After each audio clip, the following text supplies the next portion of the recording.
안녕하세요. 오늘의 뉴스레터에 오신 걸 환영합니다. 북한의 최근 정세 변화에 대한 국제사회의 관심이 증대되고 있는 가운데 주목할 만한 소식이 한국 국정원으로부터 전해졌습니다.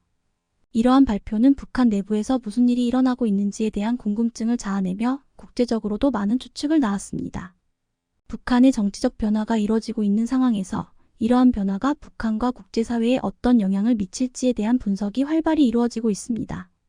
이런 배경 속에서 국정원의 발표는 북한 내부 상황의 이해를 돕고 향후 북한의 정치 및 국제관계에 대한 전망을 제시하는 중요한 단서를 제공합니다. 국정원은 지난 20일 북한 김정은이 김여정과 일부 측근에게 위임 통치를 하고 있다고 밝혔습니다. 그 이유는 통치 스트레스 경감과 정책 실패 시 책임 회피 차원이라고 했습니다. 또다시 김정은이 어떻게 되기라도 했냐는 말들이 돌고 있습니다. 장성민 세계화동북 아평화포럼 이사장은 김정은 북한 국무위원장이 회복 불능 상태에 있는 것으로 보인다고 주장하기도 했습니다. 최근 북한의 움직임은 지금 북한 내부에서 변화가 오고 있다는 것을 보여주고 있습니다. 북한은 최근 집중호우로 강원, 황해 남북도에 심각한 피해를 입었고 미국과의 대화가 단절되면서 국제사회의 제재도 풀리지 않은 상황에서 유일하게 믿었던 중국과의 무역도 막혔고 이렇게 지금 북한이 흔들리는 모습을 보이자 다시금 통일에 대한 이야기가 나오고 있습니다. 최근 대중의 뇌리에 잊혀졌던 10여 년 전 미국의 북한 붕괴 시나리오가 다시 한번 조명받고 있습니다. 버락 오바마 대통령이 재임 중이던 지난 2009년 9월 9일 미국 국방부가 2010년 의회에 제출할 예정인 국방정책 4개년 보고서 QDR의 북한 붕괴 시나리오가 전격 공개되었습니다. 이 보고서에 나온 지도를 보고 우리는 경악할 수밖에 없었습니다. 미국의 북한 붕괴 시나리오는 북한 지역을 미국, 러시아, 중국, 일본이 분할 통제하는 방안을 담고 있었습니다. 북한이 붕괴되면 평양과 황해 남북도는 유엔이 점령하고 강원도는 미국과 일본, 함경북도는 러시아, 함경남도와 평안남북도 및 자강도양강도는 중국이 점령하는 시나리오로 이뤄졌습니다. 2015년에 북한 붕괴 시 중국이 제안한 문서도 공개되었습니다. 이 지도에는 북한 지역을 미국, 중국, 러시아, 한국이 분할 통제하는 방안이 담겨 있었습니다. 평양은 미국, 중국, 러시아, 한국이 공동 담당하고 평양 외곽인 평안남도와 황해 남북도는 한국이, 강원도는 미국, 함경남도와 평안북도 및 자강도양강도는 중국, 함경북도는 러시아가 각각 통제하는 내용이 담겨 있었습니다. 2009년 미국의 시나리오와 비교하면 일본이 빠지고 한국이 미국, 중국, 러시아와 분할 통제하는 방식으로 바뀐 것입니다. 이 자료에는 미국이 한반도 통일을 지원하기보다 중국과 마찰을 최소화해 한국에 대한 영향력을 유지하려는 의도와이라는 분석이 포함돼 있었습니다. 한미연합훈련에 대해서도 미군은 전력 증강에는 관심이 없고 자국민 철수작전에만 집중하고 있다거나 미군이 통일 여건 조성보다는 영변 핵시설 제거에 전투력을 집중하고 있다는 등의 평가도 들어있었습니다. 또한 중국은 평안북도, 자강도, 미음, 양강도, 미음, 함경남북도 등을 확보하여 북한 전체 면적 34를 얻고 북한 전체 지하자원 중 85%를 차지하겠다는 것이었습니다. 우리는 북한 붕괴 시 미국과 중국이 제시한 한반도 지도를 보고서 왜 우리 힘으로 자주통일을 해야 하는지를 절실히 알 수 있었습니다. 대한민국은 과거 일제통치에서 해방될 때 우리의 힘으로 독립을 못해 강대국들에 의해 남북으로 분단되었고 6.25 전쟁으로 말미암아 동족끼리 총부리를 겨누며 한반도는 폐허가 되었습니다. 하지만 한국은 아무것도 남지 않은 가난한 나라에서 70년 동안 세계 10대 경제대국으로 성장하며 2023년 군사력 순위에서도 4위를 차지할 정도로 군사강국으로 발돋움했습니다. 과거에는 약소국에 불과해 강대국들의 논리에 휘둘렸던 한국은 이제 그들에 의해서 움직이지 않는 힘이 생겼다는 것입니다. 국제사회는 이 같은 한국이 통일을 이루기를 기대하는 분위기로 바뀌고 있습니다. 지난 2017년 마이클 그린 전략국제문제연구소 선임부소장은 한반도의 미래에 대한 대형 태스크포스를 운영하며 미국, 중국, 일본 측 인사들과 수백 시간 동안 토론한 결과 파악한 강대국들의 속내를 말해주었습니다. 미국에는 다양한 견해가 있지만 서울에 의한 궁극적인 자주적 통일이 이루어져야 한다는 원칙을 가지고 있다고 했습니다. 단, 통일한국에는 핵무기가 없고 통일한국은 한미동맹의 지속 여부를 자유롭게 선택할 수 있어야 한다고 했습니다. 그런데 최근 미국에서 북한의 핵위협과 중국의 남중국해 패권 도전을 막기 위해 한국의 통일을 원하고 있다는 분석이 나오고 있습니다. 미국의 입장에서 동북아시아에서 미국의 위협이 되지 않는 국가는 한국밖에 없기 때문입니다. 미국은 일본과 동맹 관계에 있지만 일본은 과거 제2차 세계대전을 일으킨 주법이었습니다. 당시 일본은 미국의 진주만을 공습하여 수많은 미국의 청년들을 희생시킨 바 있습니다. 또한 1980년대에는 도쿄 땅을 모두 팔면 미국을 수 있다는 말이 돌았을 정도로 미국의 경제를 위협했습니다. 이로 인해 미국 입장에서는 일본과 중국을 동시에 견제할 수 있는 국가는 한국밖에 없다고 보고 있는 것입니다. 게다가 한국은 한국전과 베트남전에서 미국과 함께 피를 흘리면서 공산주의자들과 맞서 싸운 혈맹의 역사를 갖고 있으며 한국은 막강한 군사력을 갖추고 있기 때문입니다. 만일 대한민국 주도의 통일한국이 건설될 경우 60만 대군이 중국과 러시아 접경에 포진하게 되고 미국은 북한 지역에도 주한미군 기지를 건설할 수 있다고 보고 있습니다. 중국도 최근 한반도의 통일은 자주적 통일이 되기를 바란다고 말했습니다. 중국이 원하는 자주적 통일은 평양과 서울이 미국의 영향을 받지 않고 이룩하는 통일로 통일한국이 미국과 동맹관계를 폐기할 것을 기대하고 있습니다.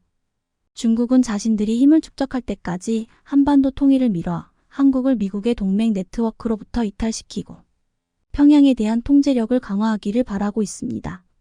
일본은 20여 년 전 통일한국이 일본의 등을 돌릴 것으로 보고 통일을 꺼려왔는데 지금도 한반도의 평화를 그리 탐탁치 않아 하고 있습니다. 하지만 최근 일본의 많은 관료와 학자들은 한반도 통일을 원하고 있다고 알려져 있습니다. 한반도 통일만이 북한의 대일 미사일 핵무기 위협과 일본인 피랍자 문제를 해결할 유일한 방법으로 결론을 내렸기 때문입니다. 일본인 전략가들이 제시하는 주요한 통일의 조건은 통일한국이 미국과 동맹관계를 유지해야 한다는 것인데 무엇보다 일본이 가장 우려하는 점은 통일한국이 북한의 핵무기를 그대로 넘겨받는 상황이라는 것입니다. 이것 때문에 사사의 게니치로 전 주미대사는 일본이 이것을 막으려면 한국의 마음에 어느 정도 맞춰주는 노력을 해야 한다고 주장하기도 했습니다. 지금 이같이 각 나라들은 한반도의 통일을 자신들의 관점으로 바라보고 있지만 한국 중심의 자주적인 통일을 바라고 있습니다. 또한 한반도의 통일이 강대국들에게 초유의 관심의 대상인 것은 군사안보의 측면도 있지만 더욱 중요한 것은 통일한국의 경제적인 위력 때문입니다. OECD는 최근 한국 경제의 성장 엔진이 곧 꺼진다는 보고서를 내놓았습니다. 2031년 한국의 경제 성장률이 0%대로 떨어진다는 것입니다. 반대로 미국 뉴욕 월가에 있는 골드만삭스는 통일한국이 2040년대에 독일과 일본을 추월하고 1인당 국민소득 8만 6천 달러로 세계 두 번째 국가가 된다고 예측했습니다. 골드만삭스는 통일한국의 GDP는 2040년이 되면 프랑스, 독일, 일본, 영국 등을 앞지를 것이라고 하며 남북 통합의 강력한 시너지 효과를 기대할 수 있다고 예측했습니다. 이를 통해 북한 주민의 1인당 국민소득이 남한의 70% 수준인 5만 6천 불까지 상승할 것이라고 했습니다. 이뿐만 아니라 통일한국은 인구 9.000만의 세계 5대 경제 강국으로 부상하게 됨에 따라 유라시아 태평양 경제권의 핵심 허브 국가로 자리매김할 것이라고 했습니다.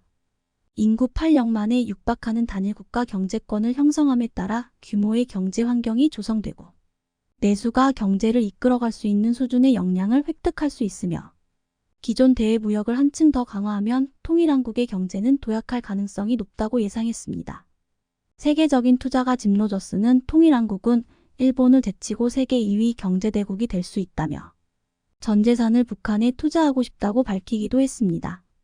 현대경제연구원은 지난 2014년 남북한이 통일을 이루면 한국의 첨단 기술과 북한의 노동력이 결합해 중국을 제치고 단숨에 세계의 공장으로 도약할 것이라고 전망했습니다.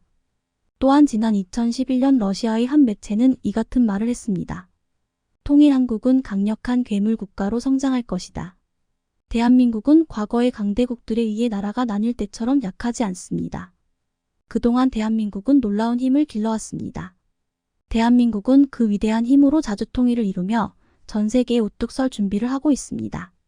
미국 민주당의 중간선거 패배 가능성이 높아지는 가운데 바이든 행정부가 전기차와 관련한 한국의 우려를 무시하고 IRA를 강행하겠다는 뜻을 밝혔습니다. 특히 IRA 강행을 예고한 상황에서 현대차의 조지아 공장 기공식과 관련해서 바이든은 자신의 업적이라고 치켜세웠는데요. 이런 바이든의 태도에 현대차가 마침내 작심하고 비판에 나섰습니다. 이런 가운데 한국에서는 세계 최대 규모의 전기차 관련 공장을 건설하면서 향후 미국의 전기차 견제에 대한 대응을 준비하고 있는 상황입니다. 뉴욕타임스 NYT는 25일 백악관이 중간선거 낙관론을 접고 상원, 하원 전부 패배 가능성을 상정한 전략을 마련하고 있다고 보도했습니다.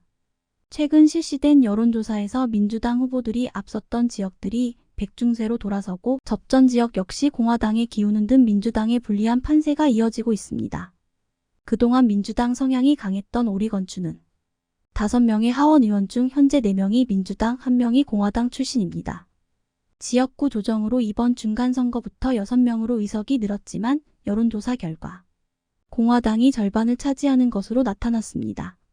또 다른 민주당 텃밭인 로드 아일랜드 주의석 모두 민주당 역시 공화당 후보가 처음으로 의석을 차지할 가능성이 크다는 전망이 나올 정도입니다. 현재 하원은 민주당 220석, 공화당 212석으로 공화당이 다수당이 되려면 5석만 빼앗아 오면 되는 상황입니다. 민주당 선거 관계자는 현재도 위태로운 상황인데 많게는 2030석 이상 더 이룰 수 있다고 말했습니다. 민주당의 패배는 역시 경제 문제 때문입니다. 바이든 대통령과 민주당은 연방대법원의 낙태권 인정 문제를 핵심 아젠다로 내세웠지만 실제 미국 국민들에게는 휘발유 가격이나 경기 침체 등이 더 중요한 이슈이기 때문입니다. 이런 가운데 바이든 대통령은 중간선거의 새로운 전략으로 자동차 광카 가이라는 이미지를 선거에 활용하고 있습니다. 워싱턴 포스트 WP에 따르면 바이든은 대통령으로 선출되기 전부터 많은 자동차를 수집할 정도로 큰 관심을 가지고 있다고 홍보하고 있습니다. WP는 중간선거에서 민주당이 패배할 가능성이 높은 상황에서 바이든 대통령이 자동차 애호가들의 나라에서 자동차광이라는 사실을 적극 홍보하고 있다고 지적했습니다. 바이든 대통령은 지난달 열린 디트로이트 오토쇼에서 여러분은 내가 자동차 광이라는 사실을 알고 있을 것이라며 자동차를 바라보거나 운전하는 것만으로도 낙관적인 느낌을 받는다라고 말했습니다. 데이비드 컷이 메릴랜드대 경영대학원 교수는 미국인들이 선호하는 고성능차를 소유하는 것은 고위급 정치인들에게 도움이 된다며 그것은 미국 노동자들에게 친밀감을 주고 자신을 강하게 보이고 싶어하는 지도자들에게 남성적인 이미지를 어필할 수 있는 기회라고 분석했습니다. 바이든 대통령이 이런 이미지 구축에 나선 것은 현재 경제 상황이 좋지 않기 때문입니다. 특히 지난 7월 정치적 위험을 감수하고 찾은 사우디아라비아에서 홀대를 당한 것이 큰 타격으로 다가오고 있습니다. 바이든 미국 대통령은 사우디를 직접 방문해 원유 증산을 위한 비밀 합의를 맺었지만 사우디가 감산에 나서면서 엄청난 타격을 입었습니다. NYT에 따르면 바이든 대통령은 중간선거를 앞두고 사우디의 실권자 무함마드 빈 살만 왕세자와 만나 육아 안정을 되찾기 위한 노력에 나섰습니다. 치솟는 물가로 인해 중간선거를 앞두고 인플레이션 대처가 절실했던 바이든 대통령은 국내의 우려에도 불구하고 물가 안정을 위해 사우디를 직접 방문한 것입니다. 하지만 회담에도 불구하고 사우디가 주도하는 석유 수출국 기구 OPEC 플러스는 지난 5일 원유 생산량을 하루 200만 배럴씩 감축하기로 결정했습니다. 당초 사우디와의 비밀 합의를 통해 물가를 잡아 중간선거에서의 호재를 기대했던 바이든 대통령과 참모진들 사이에선 불만의 목소리가 나오기 시작했습니다. 미 백악관 관계자는 이 같은 사우디의 결정에 미국 정부도 당황하고 분노했다면서도 에너지 정책은 원유 생산량이 아닌 유가에 초점이 맞춰져 있다며 올해 들어 원유 가격이 30% 이상 인하됐기에 정책은 효과를 내고 있다고 볼 수 있다고 강조했습니다. 하지만 우크라이나 전쟁으로 미국산 에너지 수출 규모가 사상 최대치를 기록하면서 미국의 물가 잡기는 쉽지 않을 것으로 전망됩니다. 미국 EIA는 지난주 미국산 원유 및 석유 제품 수출량이 하루 평균 1140만 배럴로 사상 최대 기록을 세웠다고 26일 발표했습니다. 직전 주보다 하루 평균 200만 배럴 늘었는데 지난주 원유 수출량이 하루 평균 510만 배럴로 사상 최대를 경신했기 때문입니다. 이는 러시아가 우크라이나를 침공한 이후에 에너지 부족에 시달리게 된 나라들이 미국산 원유 수입에 의존하게 된 결과입니다.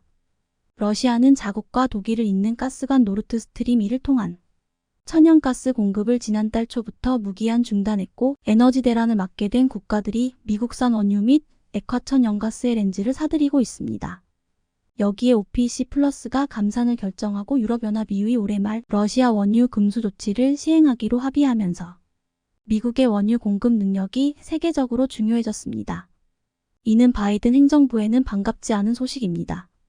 미국 인플레이션의 주요 원인 중 하나인 기름값 상승을 억제해야 하는 상황이기 때문에 바이든 행정부는 수출 제한으로 자국의 기름값을 잡는 방안을 검토한 것으로 알려졌습니다. 제니퍼 그레논 미국 에너지부 장관은 지난 8월 정유사들에게 휘발유 등의 수출을 늘리지 말고 재고를 확충하라고 요구하면서 이에 따르지 않을 경우에 모종의 조치를 취하겠다고 언급한 바 있습니다. 그러나 동맹국들이 미국산 에너지에 의존하고 있는 상황에서 바이든 행정부가 수출 통제에 나설 경우에 외교적 후폭풍이 만만하지 않을 것이라는 예상도 나옵니다. 여기에 미국 주요 빅테크들의 시가총액이 지난 1년 동안 4,300조 원 넘게 증발한 것으로 나타나면서 미국이 자랑하는 IT 산업도 흔들리고 있습니다. 구글은 유튜브 광고 수입이 줄면서 코로나19 기간을 제외하면 2013년 이후 가장 낮은 매출 성장률을 보였습니다. MS는 시장 예상을 넘는 실적을 발표했으나 주요 사업민 클라우드 부문이 시장 기대치에 다소 못 미쳤고 메타는 3분기 순이익이 전년 대비 52% 급감한 것으로 나타났습니다. 이에 따라 메타 주가는 무려 24.6% 추락했고 구글 주가는 2.85%, 마이크로소프트 주가는 1.98% 떨어졌습니다. 미국의 핵심인 IT 산업이 흔들리는 상황에서 미국에게 남은 방법은 많지 않으며 바이든이 자동차 산업에 더욱 집착하는 결과로 이어지고 있습니다. 그리고 결국 한국이 동맹 무선 순위에서 밀린 것이라는 이야기가 나옵니다. 블룸버그 통신에 따르면 제닛 옐런 미국 재무장관은 24일 인플레이션 감축법 IRA과 관련 한국의 우려를 인지하고 있다면서도 법을 따라야 한다는 방침을 분명히 했다고 보도했습니다. IRA는 올해엔 북미에서 최종 조립되는 전기차에게만 세액공제 혜택을 제공토록 규정하고 있고 내년부터는 미국 등지에서 생산된 배터리 부품 및 핵심 광물을 일정 비율 이상 사용해야 하는 등 추가 조건을 충족해야 합니다. 전기차를 전량 국내에서 생산하는 현대, 기아차는 최대 대당 7,500달러 약 1,077만 원의 보조금 혜택을 받을 수 없는 상황입니다. 한국은 이와 관련해 계속해서 불만을 표시하고 있었는데 옐런 장관은 기자들과 만난 자리에서 전기차 보조금과 관련해 한국과 유럽 측이 우려하고 있다는 얘기를 많이 들었다. 이를 확실히 고려할 것이라고 했습니다. 그러면서 법은 법이다. 우리는 법에 쓰여진 대로 이행해야 한다고 선을 그었습니다. 블룸버그는 이 같은 발언에 대해 엄격한 전기차 보조금 제한을 풀기 위해 로비를 펼치고 있는 한국 등 외국 자동차 제조업체들에게는 재무부가 구제책을 마련해 줄 수도 있다는 기대에 찬물을 끼얹었다고 평가했습니다. 바이든 행정부의 이런 태도 변화에 마침내 현대자동차도 비판의 목소리를 내기 시작했습니다.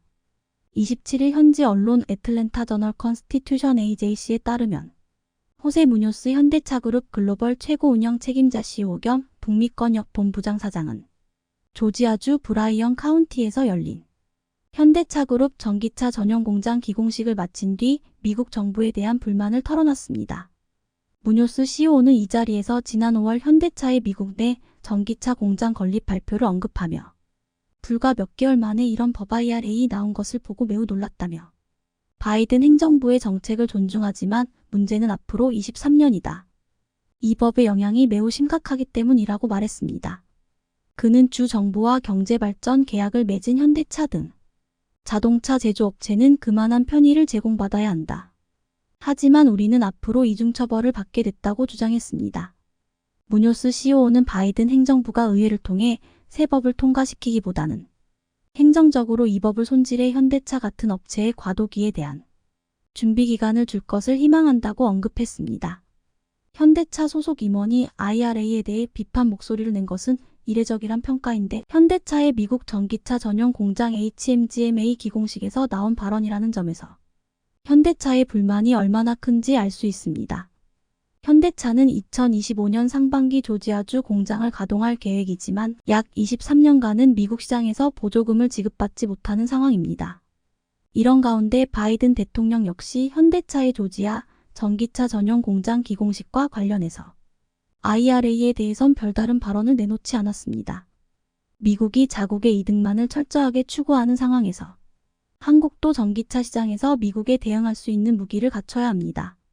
이런 가운데 한국은 세계 최대 규모의 양극 소재 생산 공장을 건설하면서 전기차 핵심 부품인 배터리에서의 영향력을 키우기 위해 움직이고 있습니다. 2차 전지 전문 기업인 에코프로는 경북 포항의 단일 공장으로는 세계 최대 규모의 양극 소재 생산 공장을 건립했습니다.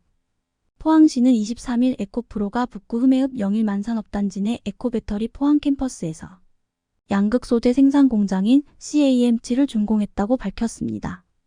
이 공장은 양극 소재 생산 기업인 에코프로 EM이 만들었는데 하이니켈계 양극 소재 기업인 에코프로 BM과 삼성 SDI가 공동 출자해 설립한 회사입니다. CAM7은 2차 전지 양극 소재를 생산하는 단일 공장으로서는 세계 최대 규모인 연간 54,000T의 생산 능력을 갖췄습니다. 에코프로 EM은 지난해 준공한 CAM6 공장에서 연간 36,000T를 생산해 이번 CAM7 공장 준공으로 총 9만 T 규모의 2차 전지 양극 소재 생산 능력을 보유하게 됐습니다. CAM7 공장은 시운전 과정을 거쳐 내년 1분기부터 본격 가동되고 생산된 양극 소재는 전량 삼성 SDI에 납품됩니다. 한국 배터리 3사의 해외는 국가 차원에서 유치하려 힘쓰고 완성차 기업들은 협업의 사활을 건 구애를 하면서 국내 배터리 회사들은 네덜란드, 노광장비 ASML 회사처럼 전 세계 슈퍼물로 떠오르고 있습니다. 더구나 미국은 전기차 시대에 맞춰 중국산물 배제시키면서 완성차 업계는 배터리 생산 거점 확보를 위해 필사적으로 한국 배터리 3사에 매달리고 있습니다. 배터리 기업들이 귀하신 몸이 되면서 협상력이 높아진 만큼 초기와 달리 향후 합작 공장 설립은 K배터리 기업의 수익성을 중심으로 검토될 것이라는 평가가 나옵니다. K배터리는 이미 대규모 양산 체제를 구축했고 향후 78년치 일감도 확보해 놓은 상태에서 급할 것이 없기 때문에 협상력의 우위에 서 있는 입장을 보이고 있습니다. 27일 관련 업계에 따르면 GM은 LG에너지솔루션이 합작사 JV 얼티엄셀즈 4공장 투자에 미온적인 반응을 보이자 다급한 나머지 삼성 SDI의 신규 파트너십을 적극적으로 요청하고 있습니다. 삼성 SDI는 GM에 납품한 전례가 없고 GM이 선호하는 파우치형 배터리를 양산하지도 않지만 GM은 얼마나 다급했던지 삼성 SDI 방식으로 폼팩터 변화까지 각오하며 협력을 제안한 것으로 알려져 있습니다. GM은 북미 수요의 안정적인 배터리 조달을 위해 4공장 설립을 요청하고 있지만 LG에너지솔루션은 특정 고객사의 신규 투자가 집중된다는 점에 부담을 갖고 있는 것으로 보입니다. 이미 다양한 완성차 업체와 투자를 발표한 만큼 선택과 집중을 위해 투자 속도 조절에 나섰다는 게 배터리 업계의 얘기입니다. LG에너지솔루션은 GM과 함께 오하이오주와 테네시주에 총 3개의 합작 공장을 짓고 있습니다. 스텔란티스와 혼다, 현대차 등과 합작 공장을 설립할 것이라는 계획도 발표했고 테슬라 전용 배터리 공장도 국내에 건설 중입니다. 또한 도요타와 전기차용 배터리 공급을 위한 업무 협약 MOU 협상이 거의 마무리되고 있다는 소식도 있습니다. LG에너지솔루션은 북미 자동차 고객들의 분량이 상당히 견조하다며 이런 상황은 전년 대비 올해도 2530% 성장한 매출을 달성할 수 있을 것이다고 자신감을 표출했습니다.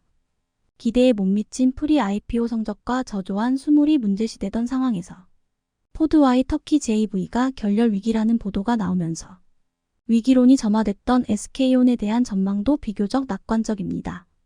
후발주자인 까닭의 뒤늦은 성장통을 겪고 있다는 평가를 받는 SK온을 두고 업계에서는 자금 수울 문제만 해결한다면 LG에너지솔루션, 삼성 SDI 등과 마찬가지로 유리한 고지에서 협상을 이끌 수 있을 것으로 보고 있습니다.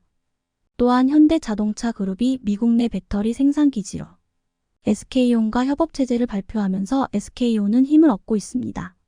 자, GM 입장에서 선택지가 제한적일 수밖에 없는 것은 정치 외교적 걸림돌이 많은 중국 업체나 자국 완성차와 테슬라 대응에도 벅찬 파나소닉은 대안이 될 수 없는 한국 배터리 3사에는 방법이 없었습니다.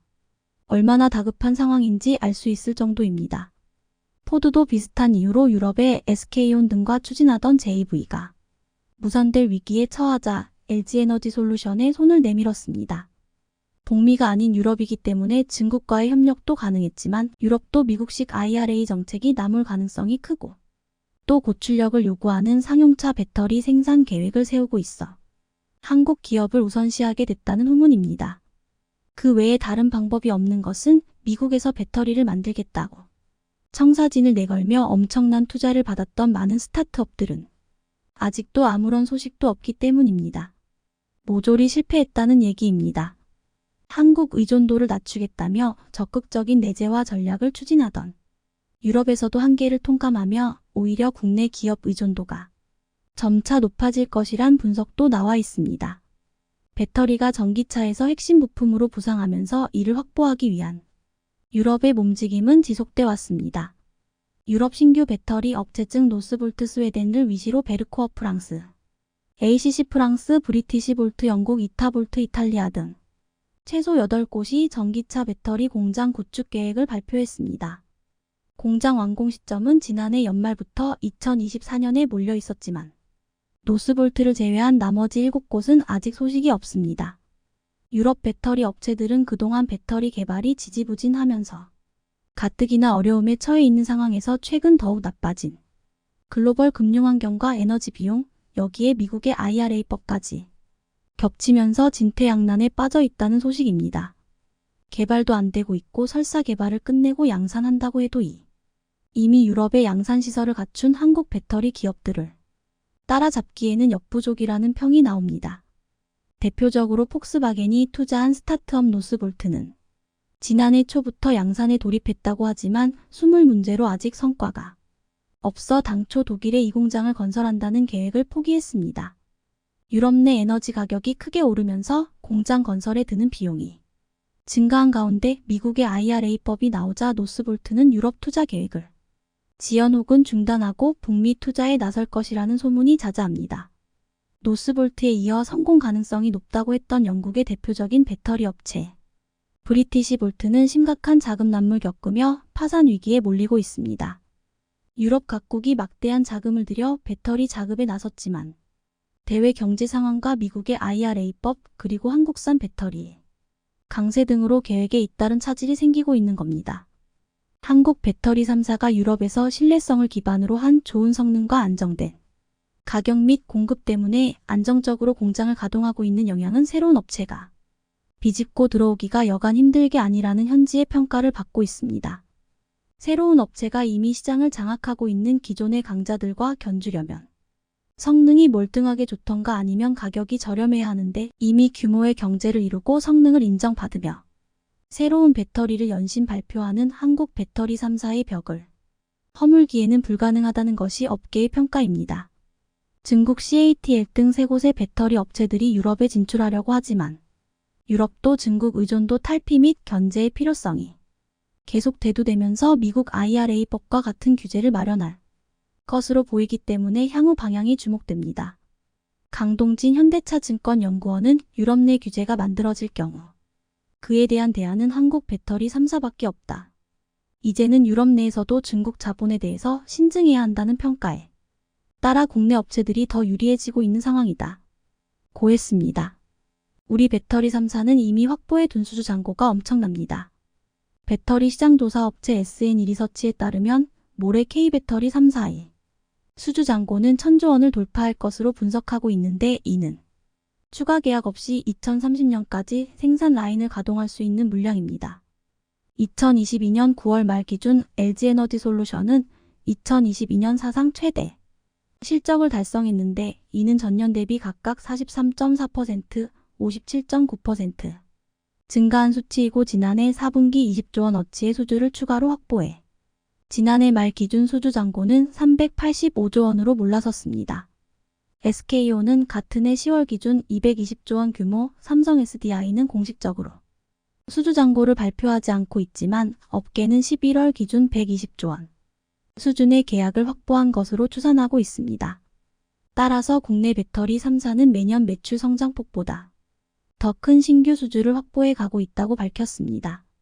따라서 모레 말까지 1000조 원 달성은 어렵지 않다는 것이고 글로벌 경기 침체에 따른 전기차 수요 위축 우려에 대해서도 영향이 제한적일 것이라고 보고 있습니다. 업계 관계자는 수주 계약 시 최소한 물량 보장 조건이 포함돼 있어 실적 하락 리스크도 적다. 고했습니다. 배터리 판가는 고객과 협의해 정하는 만큼 전기차 판가에 영향을 받는 구조가 아니라면서 전기차 가격이 인하된다고 해도 배터리는 부족한 상태이기 때문에 가격 인하보다 오히려 상승 여건이 더 크다. 고 설명했습니다. 지금과 같은 기조는 2030년 전후까지 지속돼 국내 배터리 회사의 시장 지배력이 갈수록 강하게 유지될 것이라고 부연했습니다. K배터리 업체들이 다양한 완성차 업체들로부터 러브콜을 받는 이유는 제품에 대한 높은 신뢰도를 꼽습니다. 안정적으로 배터리를 납품할 수 있는 생산 체계를 구축하고 있고 파우치형과 원통형 등 다변화된 제품 포트폴리오를 갖춰 고객의 어떤 요구에도 즉시 대응할 수 있으며 중국산처럼 저렴한 소재를 사용하며 값싸게 만드는 것보다 품질과 안정성 위주로 만들면서 높은 신뢰도를 쌓았다는 것입니다. 박철환 서정대학교 교수자동차학과는 완성차 업체들의 K배터리에 대한 신뢰도가 높은 것에 대해 안정적으로 제품을 납품받을 수 있고 품질이 좋은 때문이다. 일본은 파우치형 배터리 부분에서 기술 경쟁력과 납품에서 한계를 보이고 있고 중국산은 실제 스펙과 다르고 겨울철에 특히 약한 성능에 따라 소비자의 항의를 받는 경우가 많아 신뢰 스스로 떨어뜨리고 있다 이렇게 평가했습니다. 우리 배터리 기업들의 세계 재패를 기대합니다. 최근 러시아 우크라이나 상황으로 국제정세의 지각 변동이 일어나고 있습니다. 특히 러시아의 위협으로부터 우크라이나를 지켜주겠다던 서방의 강대국들은 러시아의 엄포에 소극적인 방어무기만 지원하고 있으며 지원 중인 일부 공격무기는 구소련 당시에 생산된 먼지 쌓인 무기로서 우크라이나가 지원받은 이런 수준의 무기로는 세계 2위 군사 강국인 러시아에 맞서 싸우긴 어려운 상황입니다. 이번 일로 알 수 있는 교훈은 힘의 논리로 돌아가는 국제사회 속에서 누군가 우리나라에게 도움을 줄 수 있지만 가장 핵심이 되는 부분은 스스로 지킬 수 있는 국력을 갖춰야 한다는 것입니다. 특히 핵전력을 가지고 있지 않은 국가들은 언제든 우크라이나처럼 될 수도 있다는 판단에 사상 최대 규모의 국방비 증가를 통해 최신식 첨단 무기로 재무장하고 있습니다. 최근 국방비를 대폭 증가시킨 지역은 곧 있으면 러시아와 국경을 맞댈지도 모르는 폴란드와 같은 동유럽 국가들과 중국의 위협에 직접적인 영향을 받고 있는 대만이 있습니다. 하지만 러시아와 중국에 맞선 유럽과 대만의 태도는 사뭇 다른 상황입니다. 유럽은 러시아로부터 높은 수준의 에너지 의존도를 보이고 있으나 경제 성장률의 후퇴를 감안하고서라도 러시아산 에너지를 사용하지 않겠다라며 러시아에 대항하고 있습니다. 반면 대만의 경우는 사실상 중국에 대항하지 못하고 종속되어 오히려 경제적 교류를 강화하고 있는 상황입니다.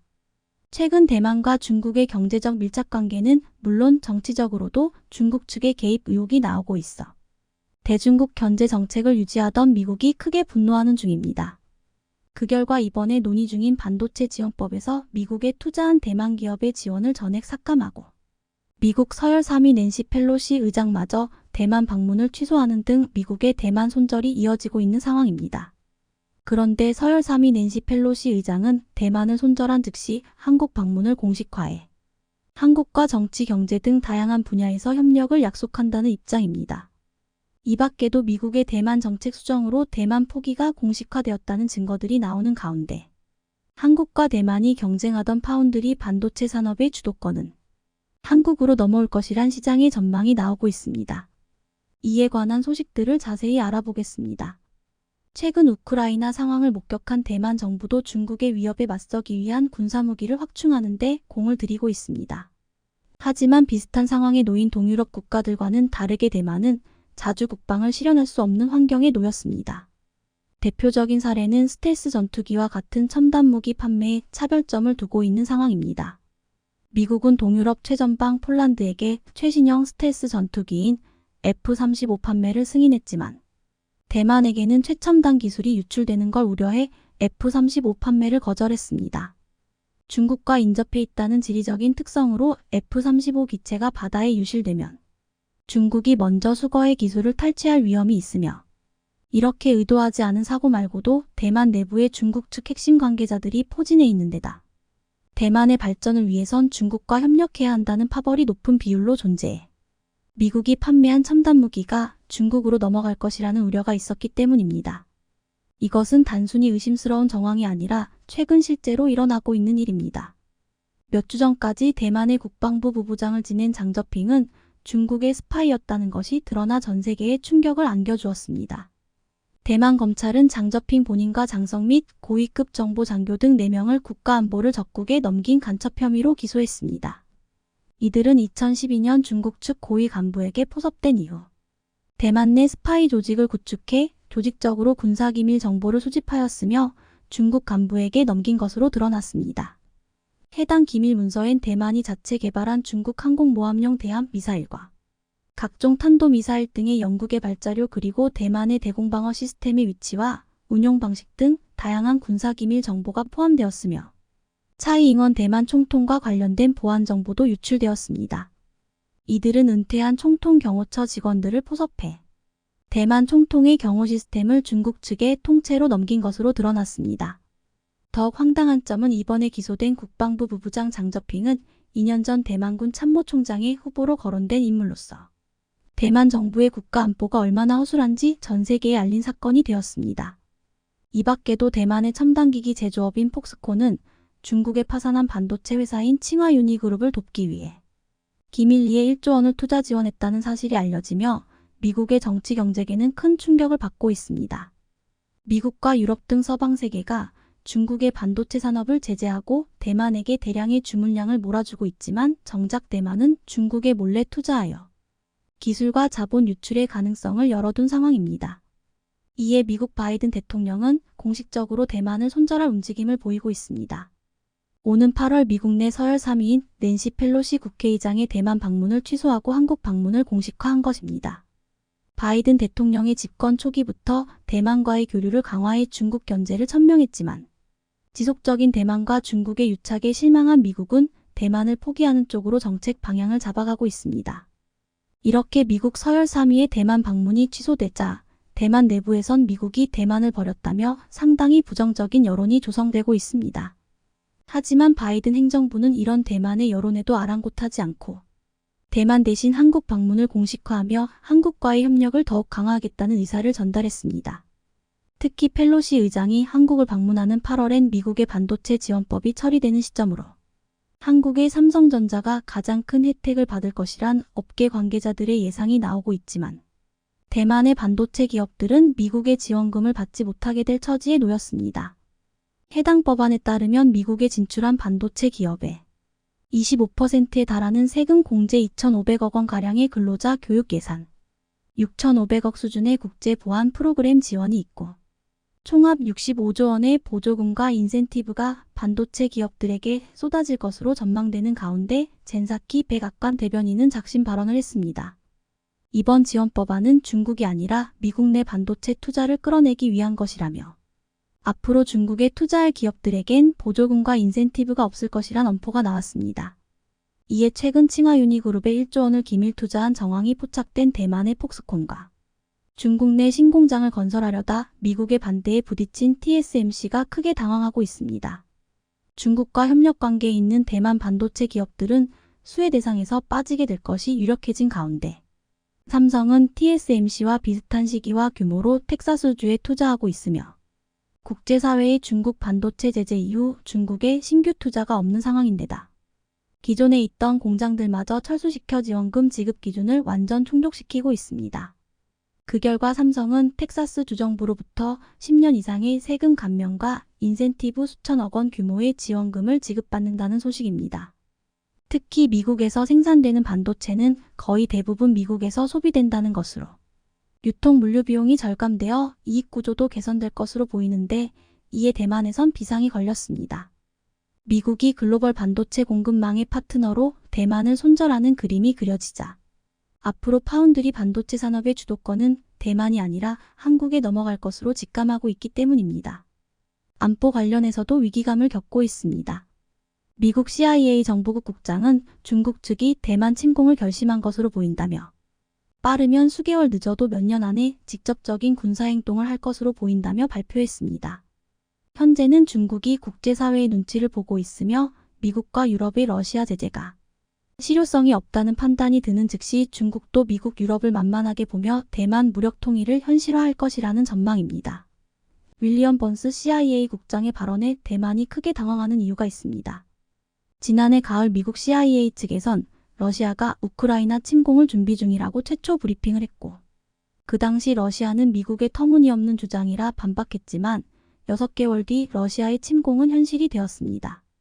확실한 데이터와 근거를 가지고 브리핑을 하기에 중국의 대만 무력 통일 계획이 실현될 가능성이 매우 크다는 뜻입니다. 이번 계획으로 미국이 대만을 손절하는 이유가 조금 더 명확해지고 있습니다.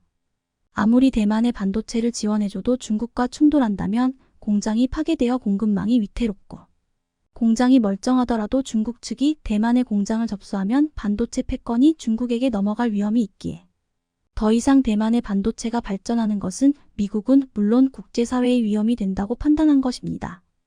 반면 한국은 대만과는 다르게 자체적인 국방 능력으로 스스로를 지킬 수 있고, 반도체를 비롯한 첨단 산업에서 강점을 나타내기에 한국을 믿고 밀어준다면 대만처럼 지정학적인 리스크가 거의 없다는 뜻입니다. 미국이 대만을 손절하고 있다는 결정적인 근거는 군사무기 수출에서도 나오고 있습니다. F-35 스텔스 전투기 판매 불허가 말고도 미국산 팔라딘 자주포 판매 철회와 패트리어트 미사일 판매 연기 등 각종 전략자산에 대한 판매를 승인했다가 몇 주 전부터 돌연 판매 취소로 입장을 바꾸고 있습니다. 미 국무부 측에서는 우크라이나에 지원하는 방어 무기가 늘어나면서 공급망이 원활하지 못해 생산에 차질이 생겼다는 것으로 판매 취소된 것들을 제외하면 10년 이내로 납기될 것이라고 통보했습니다. 우크라 사태를 목격한 대만은 미국산 제블린을 800기가량 추가 주문했지만 미국에선 최소 8년을 기다리라고 언급한 것입니다. 그런데 CIA 국장은 빠르면 수개월 늦어도 몇 년 안에 대만 무력 통일이 실현된다는 상황에 방어 무기를 10년 안에 공급하겠다는 미국의 입장은 사실상 대만을 포기했다는 것과 다름없는 말입니다. 대만의 중국 리스크는 대만 기업에 대한 투자도 철회시키고 있는 상황입니다. 홍콩의 기업들처럼 대만의 기업들도 언젠가는 중국에게 넘어갈 수도 있기에 외국인들은 대만 투자를 망설이고 있는 상황입니다. 이렇게 TSMC가 시장에서 밀려나게 되면 자연스럽게 한국 반도체의 점유율이 상승하게 될 것으로 보입니다. 점유율이 상승하게 되면 공장 가동량도 지금보다 압도적으로 많이 필요해.